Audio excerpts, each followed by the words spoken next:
Alors, c'est à vous. Super, merci beaucoup Marc et je vous remercie pour l'invitation. Tout d'abord, assurez-moi que vous avez mon écran là. Oui, on a votre écran et on a votre image aussi, donc tout va bien. Super, donc merci. Je suis ravie de partager avec vous mes travaux de thèse qui portent sur le design de réseaux de distribution à deux échelons sous incertitude et qui ont été réalisés sous la supervision de Roslin Sedikov, Walid Klibi et François Van der Beek. Donc, pour commencer, aujourd'hui, on est face à une expansion importante de l'activité e-commerce et l'apparition de nouveaux business tels que le retail omnicanal. Comme on voyait dans le graphe là, aux US, l'US au premier trimestre 2020 a connu une croissance e-com qui est équivalente à la croissance ou l'évolution des dernières années. Ceci donc impacte ces évolutions-là impactent la structure de réseau des entreprises qui cherchent à continuer à améliorer leur temps de réponse pour répondre aux besoins clients en termes de livraison plus rapide, niveau de service plus rapide et leur condensation dans les milieux urbains. Ainsi, la question qu'on se posait, comment adapter le réseau de distribution pour rencontrer les attentes des clients et s'adapter face à ces variations-là. Dans ce contexte-là, plusieurs entreprises ont entrepris des initiatives de réingénierie de leur réseau, notamment Walmart aux US, qui a converti 12 magasins de Sam's Club en des centres de fulfillment pour supporter la croissance du e-com. Parallèlement au UK, Amazon a acquis 42 magasins de Homebase pour étendre son réseau de fulfillment et de points de stockage. Également en France, il y a des initiatives dans le secteur postal entrepris par le groupe La Poste qui cherche à localiser, à positionner des micro-hubs dans les milieux urbains qui permettront d'offrir un meilleur service de livraison des colis aux clients. De ceci donc, on voit on voit un effort et il y en a de l'intérêt à investir dans des capacités et des ressources supplémentaires dans les réseaux, ce qui nous donne une structure de distribution à deux échelons, où on a un échelon intermédiaire de plateformes de distribution ou de fulfillment qui sont localisées entre les points de stockage et les clients. Et chaque échelon, il est caractérisé par ses décisions d'affectation et de transport pour assurer la livraison. Les points clés de ce réseau-là que nous apprenons de la littérature RO et de la littérature supply chain, c'est que la plupart des travaux s'appuient essentiellement sur une structure de distribution à un seul échelon, alors qu'il y en a des structures de distribution, des réseaux de distribution qui sont plus adaptés à la structure deux échelons. Généralement, dans les réseaux de distribution, les décisions de design sont prises au début de l'horizon, ils sont plus révisés après, mais la variabilité du business aujourd'hui appelle à considérer un horizon de temps plus court et intégrer des décisions d'adaptabilité de la structure au cours du temps. Aussi, on est face à un monde qui est régi par l'aléa et par la variabilité dans le temps, d'où l'intérêt à considérer une caractérisation dynamique et stochastique pour offrir plus de flexibilité au réseau de distribution. Euh, Habituellement, les travaux considèrent un niveau d'agrégation élevé des opérations de distribution modélisées comme des flux, sauf qu'aujourd'hui, aujourd'hui, il y a de l'intérêt à intégrer des opérations, des granularités plus fines des opérations, telles que des ondes de demande qui bougent dans le temps, des ordres, des périodes opérationnelles. Un autre point que nous souhaiterons souligner, c'est que le design de réseau de distribution, il est caractérisé par une hiérarchie temporelle, puisqu'on a des décisions stratégiques qui sont plutôt annuelles et tout en anticipant des décisions opérationnelles journalières. Et donc, il y a de l'intérêt à intégrer cette hiérarchie temporelle dans le processus de prise de décision. Et enfin, le problème de design de réseau à deux échelons, est un problème un peu difficile puisqu'il hérite de la complexité de deux problèmes classiques qui sont le Facility Location Problem et le Vehicle Routing Problem. Et en plus, on ajoute à ça la complexité de la structure stochastique induite par l'incertitude de la demande. D'où l'intérêt de cette thèse, ou l'objectif de cette thèse est de proposer un framework conceptuel pour le problème de design de réseau à deux échelons sous incertitude et multipériodicité. Donc, dans cette thèse, un premier travail qui sort, dans lequel on s'intéressait à un contexte typique d'un retailer ou d'un brick-and-mortar, où le réseau il est composé de deux échelons et l'idée est de localiser des plateformes de distribution intermédiaires situées entre les points de stockage et les clients. Et les contributions de ce travail, tout d'abord d'introduire ce framework conceptuel sous stochasticité et multipériodicité, et ensuite l'intégration de cet aspect stochastique multipériode nous ramène à formuler le problème comme un problème stochastique multiniveau qui permet d'intégrer l'adaptabilité des décisions de design face à la stochasticité de la demande au cours du temps. Mais gérer et résoudre des problèmes stochastiques multiniveaux génère pas mal de difficultés, notamment par rapport à la génération d'arbres de scénarios, la gestion des contraintes de non-anticipativité, d'où l'idée de proposer des modèles approximatifs qui sont plutôt basés sur la programmation stochastique à deux niveaux avec recours, mais qui permettent de capter l'essentiel du problème et tout en étant résolvables. Les deux formulations de modèles qu'on nous proposons dans ce travail, un premier qui est un Location Capacity Allocation Problem, où dans le premier niveau, on décidait les décisions de design qui incluent les décisions d'ouverture des plateformes intermédiaires ainsi que les capacités allouées à ces plateformes-là, tandis que dans le problème de recours, on a les décisions de transport entre jusqu'au client. Le Flow-Based Location Allocation Problem, la deuxième formulation qu'on proposait, se distingue par rapport à la première dans la prise en compte de ces capacités d'allocation qui sont maintenant décidées dans le problème de recours et non plus dans le premier niveau de décision. Donc, pour résoudre ce problème-là, nous avons proposé une décomposition de Bandar intégrée avec le Simple Average Approximation qui permet de fine-tuner le nombre de scénarios nécessaires à l'optimisation. Et pour obtenir les résultats et confirmer et valider notre framework, on a généré des instances aléatoires sur un horizon de temps de 5 ans et déterminer et varier les différents attributs du problème pour détecter le plus d'insights du problème. Donc, le résultat qui s'en sort derrière, c'est que le problème, il y a de l'importance d'intégrer des décisions stratégiques quand on design ou on conçoit un problème de réseau de distribution à deux échelons. En effet, on a remarqué on a souligné dans le papier que les décisions de localisation des plateformes intermédiaires sont drivées par les décisions de capacité inbound en plus des décisions outbound.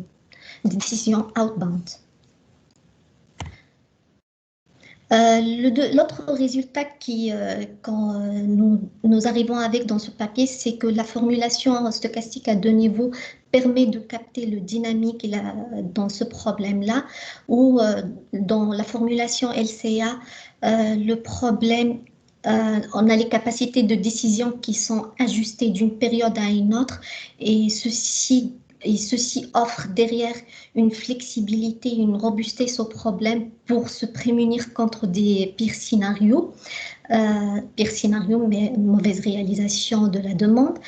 Le LAF modèle, qui est plutôt un modèle drivé par les scénarios, il s'ajuste scénario par scénario.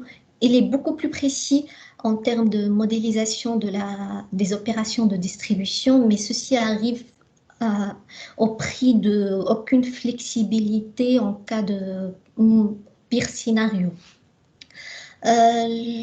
L'autre point qu'on a exploré dans ce papier-là, c'est d'étudier la valeur de la stochasticité à intégrer dans ce modèle de design de réseau à deux échelons et en s'appuyant sur des KPI proposés par Majoni et Wallace. Et les résultats montrent qu'il y a de l'intérêt à considérer l'incertitude dans le deux échelons, dans le design de réseau de distribution à deux échelons, et en plus que le modèle LCA il est beaucoup plus sensible à l'incertitude que le flow-based model. La deuxième étude qu'on a conduite dans ma thèse, c'est de s'intéresser à un contexte, au contexte de la livraison dernier kilomètre dans un contexte urbain où on a des clients qui sont plus exigeants en termes de rapidité et en termes de lieu de livraison qui maintenant varient, plus variables. On a des livraisons de domicile, smart locker ou des magasins. Et la question qu'on se pose, quelle stratégie de déploiement à mettre en place pour le contexte urbain. Pour ceci, nous proposons d'étudier le problème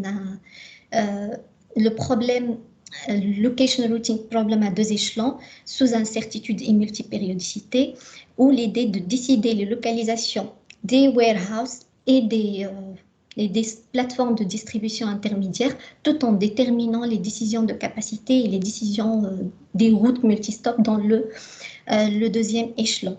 Le problème, il est formulé comme un problème stochastique à deux niveaux avec recours. Et pour le résoudre, nous avons proposé une approche de solution basée sur la composition de bandes d'air intégrée avec le Sample Average Approximation. Le principe de l'approche est d'avoir un problème maître qui permet de fixer les entrepôts de stockage et les plateformes de distribution ainsi que les capacités de décision. Puis le problème résultant sous-problème, il est décomposable par période et par scénario, est un Capacitated Vehicle Routing Problem with Capacitated Multi-Depot, qui est une nouvelle variante du VRP. La caractéristique générale ou le pointu de notre approche de solution, c'est comment on a généré les coupes de bandes d'air. Et ceci a été géré itérativement pour proposer deux types. D'une part, des coupes de bandes d'air d'optimalité qui sont obtenues par la programmation, par la dualité, et des coupes combinatoires de bandes d'air. Donc, les résultats majeurs qu'on a obtenus, notre algorithme permet de résoudre des instances à taille moyenne de 15-20 clients et jusqu'à 25 scénarios de demande dans un délai de 30 minutes. Pour des instances plus grandes, jusqu'à 50 clients et 15 scénarios, on a pu résoudre à l'optimalité à peu près 26 instances sur 42. Et pour les autres instances, on a eu un gap très petit de l'ordre de 0,5%. Nos résultats aussi montrent que la localisation des warehouses et des plateformes de distribution ainsi que les capacités, les décisions de capacité sont corrélées à la variation du processus de la demande, à la dispersion des clients dans le réseau, ainsi que la variabilité des coûts. Et en plus, on a souligné que on a souligné une variation de design entre avoir des coûts de transport élevés et des coûts de transport réduits. Et ceci souligne l'importance d'intégrer des routes dans le design, dans le niveau de design. Nos résultats sont conforme, il s'adapte bien avec les différents, avec les findings récents qui sont en lien avec les problèmes urbains à 2 échelons, qui favorisent plutôt la multiplicité des plateformes dans le milieu urbain et leur interconnectivité, contrairement au contexte habituel, on est plus dans des approches centralisées. L'autre finding que nous soulignons dans ce travail-là, c'est que les décisions d'ouverture et de capacité s'adaptent d'une période à une autre pour s'adapter à la variabilité de la demande et la stochasticité du processus de la demande. Et ceci donc nous permet de souligner que la formulation stochastique à 2 niveaux, il est bien capté dans un processus de demande, avec un processus de demande stochastique et multi-période. Donc, pour conclure, dans ce travail de thèse, l'idée, c'est de proposer un framework conceptuel pour le problème de design de réseau stochastique, à 2 échelons stochastiques multi-périodes. Et nos résultats montrent qu'il est intéressant, il est important d'intégrer des décisions stratégiques au moment de design d'une structure à 2 échelons de distribution. L'autre point aussi que nous soulignons, c'est que les aspects stochastiques et multipériodes sont importants à intégrer dans un 2 échelons DDP. Ils permettent d'offrir plus de flexibilité au réseau et que des formulations stochastiques multiniveaux et 2 niveaux permettent aussi de capter le dynamique des décisions dans un 2 échelons DDP. Un autre travail qui est en lien avec la thèse, qui est en cours de finalisation, c'est d'étudier maintenant la formulation multiniveau du problème stochastique multipériode 2 échelons DDP, tout en proposant une approche de solution hybride, basée sur combinant une approche de composition avec le principe d'horizon roulant et d'essayer d'explorer les qualités de solution entre les formulations multiniveaux et 2 niveaux. En perspective de ce travail de thèse, on est convaincu que ce framework des échelons DDP s'adapte avec d'autres nouveaux contextes, nouveaux business contextes, et qu'il y a de l'intérêt à l'explorer et l'adapter à ces niveaux-là. Je cite par exemple le retail omnicanal et que j'ai récemment commencé à explorer grâce à un partenariat avec le groupe La Poste. Cette structure-là aussi s'adapte avec la distribution des pièces de rechange et qu'on a une action de réingénierie du réseau de la compagnie Electra pour offrir un meilleur niveau de service à ses clients.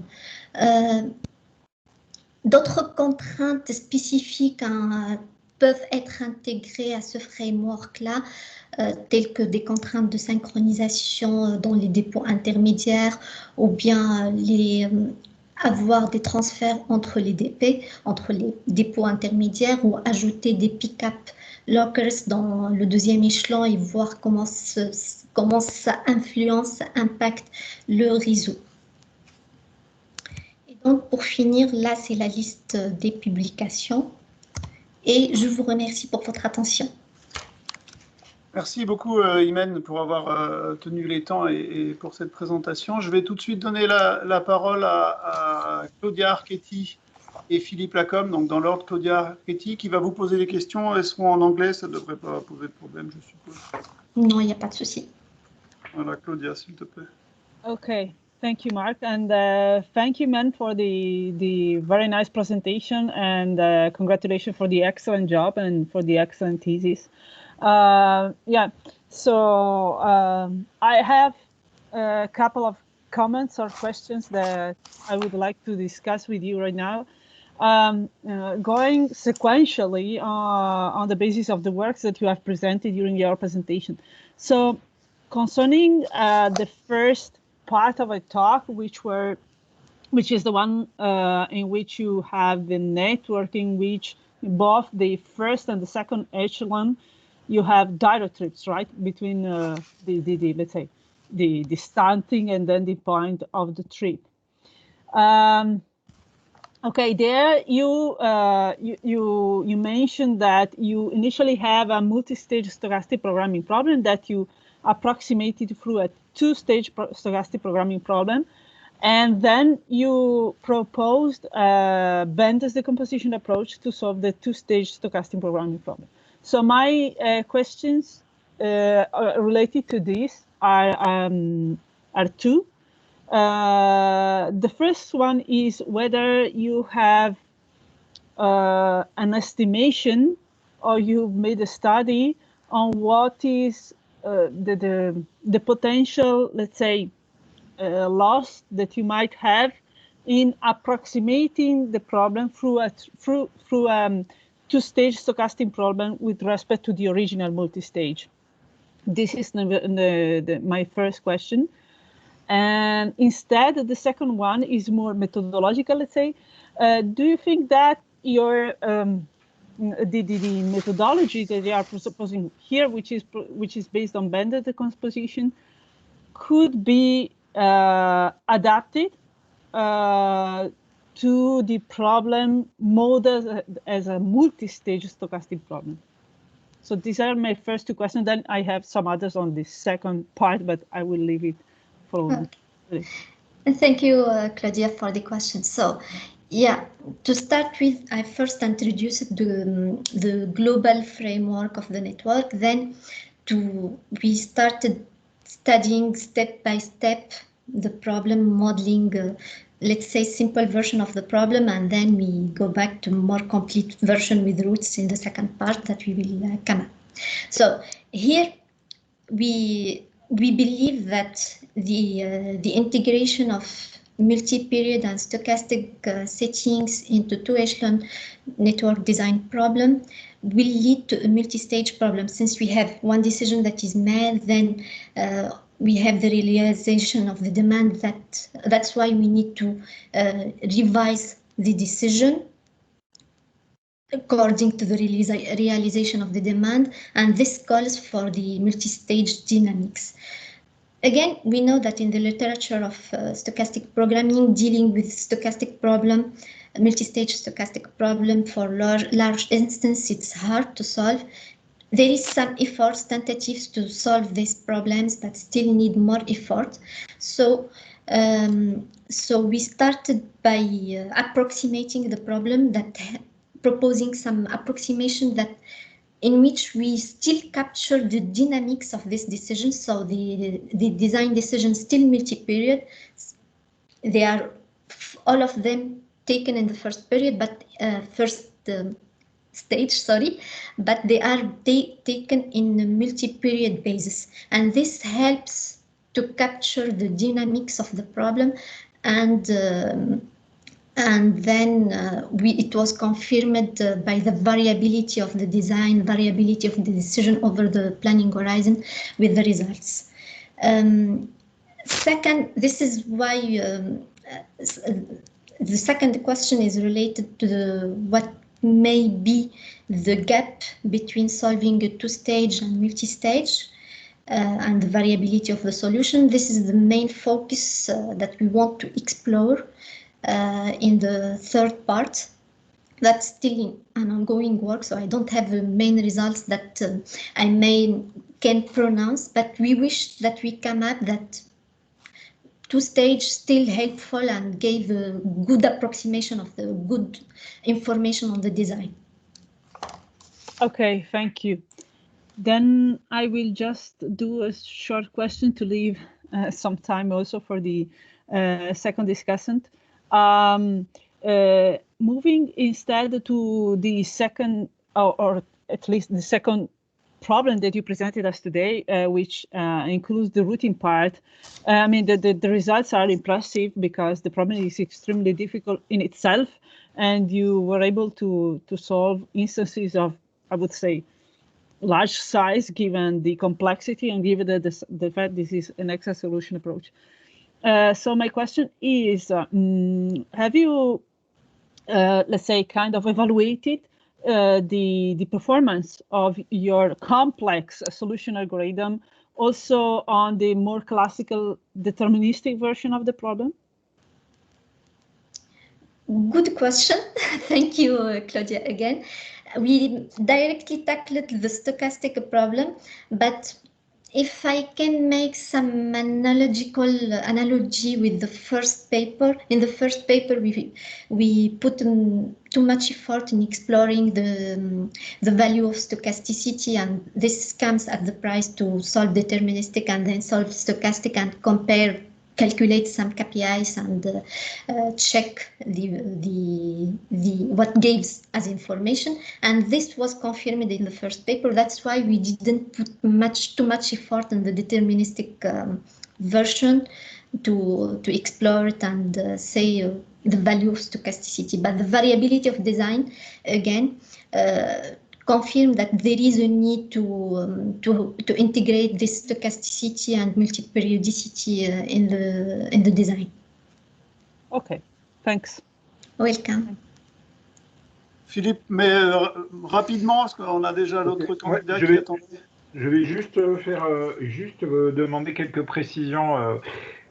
J'avais noté dans le document, il me semble, il y avait un article pour Transportation Science qui était en cours. L'article à quel statut aujourd'hui? Parce que j'ai pas eu le temps de voir sur votre slide tout à l'heure et j'ai pas osé dire stop. En fait, merci pour la clarification, merci. En fait, au moment de soumission de ma candidature pour le prix, le papier était en révision ATS, mais malheureusement, on sait que c'est aléatoire dans les journaux, ça peut passer comme ça peut pas passer. Du coup, ça a été refusé dans TS récemment et on a soumis à IJOR. D'accord, ok. Donc, c'est pour ça qu'il y a eu l'update submitted to IJOR.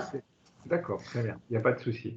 Et ouais, moi, j'avais une autre remarque parce que je ne suis pas certain d'avoir bien mémorisé. Actuellement, vous êtes sur quel statut? Vous êtes à Cage Business School, c'est ça là, toujours? Oui, tout à fait. Merci pour la clarification. Actuellement, je finis un contrat postdoc à Cage Business School et j'intègre OM Lyon Business School à partir de septembre en tant que professeur assistant. D'accord, septembre, ok. Ouais. D'accord, très bien. Ok, ben ça permet de clarifier les choses. Le statut. Voilà. Ouais, c'est toute nouvelle aussi. Ok, moi j'ai pas de questions techniques. De toute façon, j'ai vu il y avait François derrière et tout pour poser éventuellement des questions. Donc pour moi c'est clair. Merci Philippe.